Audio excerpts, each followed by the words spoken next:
Hello, my name is Omar Abdul Wahab, and I'm going to talk about two-factor authentication. Now, the definition of a two-factor authentication is that it's a process that involves two stages. A user must provide two means of identification, a physical token and a security code. An example of an application that requires two-factor authentication is the automated teller machine, in which the system requires two items: an ATM smart card and the personal identification number PIN. In case of a lost ATM card, the user's accounts are still safe. Anyone who finds the card cannot withdraw the money as they do not know the PIN. Same is true if the attacker has only the PIN and doesn't have the card. Now, Google provides a two-step verification process in which the user enters his or her credentials, and then a verification code is sent to the user's mobile phone for the user to enter with the credentials as a secondary authentication. Also, the user could generate the verification code through Google Authenticator. These websites implement 2FA. Now, these products provide two-factor authentication solution. PortalGuard, for example, offers an on-premise turnkey user authentication solution set for companies.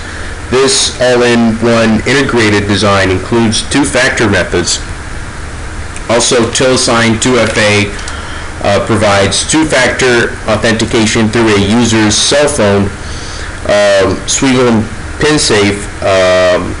Secure PinSafe, which takes a user's fixed personal identification number and randomly generates a one-time login code that is sent to the user to enter as part of a second factor for authentication.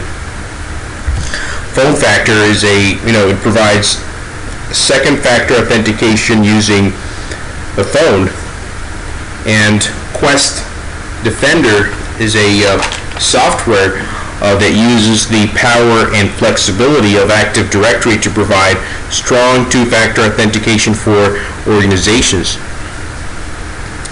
Now, there were successful attacks on second-factor authentication, such as man-in-the-middle phishing attack on July 2006. The first reports of a man-in-the-middle phishing 2.0 attack against Citibank's Citi Business Service were reported by the Washington Post. The phishing scam, originating in Russia, shows that cyber criminals are integrating multiple attack methods to defeat the latest security measures, such as one-time password tokens implemented by banks.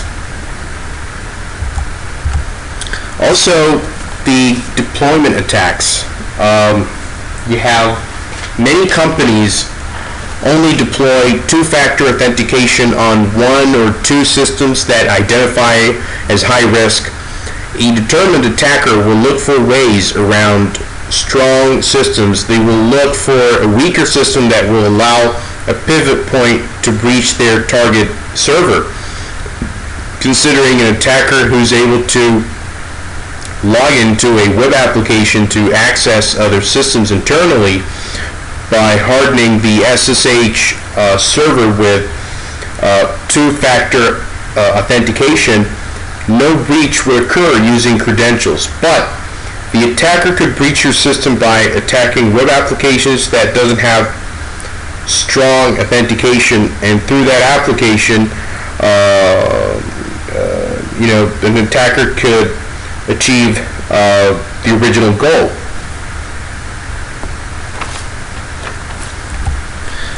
The advantages of using a two-factor authentication method is that it provides great security. Hackers will be less attracted to an account protected with 2FA. Inexpensive, as 2FA is commonly done via text message or smartphone app. Help desk will send less notification emails to employees encouraging them to strengthen their passwords. The disadvantages are that you need to have your phone or token at all times. And people get sick of entering a verification code and a password every time they log in, which makes it slow for them to log into their accounts. Also, after the RSA Secure ID was hacked, many banks started to abandon 2FA. Some system administrators look at 2FA as overhead and extra points of failure. Conclusion is that 2FA is highly secure, it's inexpensive, effective deployment is needed to achieve maximum gain out of 2FA. Thank you for your listening and for your attention. Omar Abdul Wahab.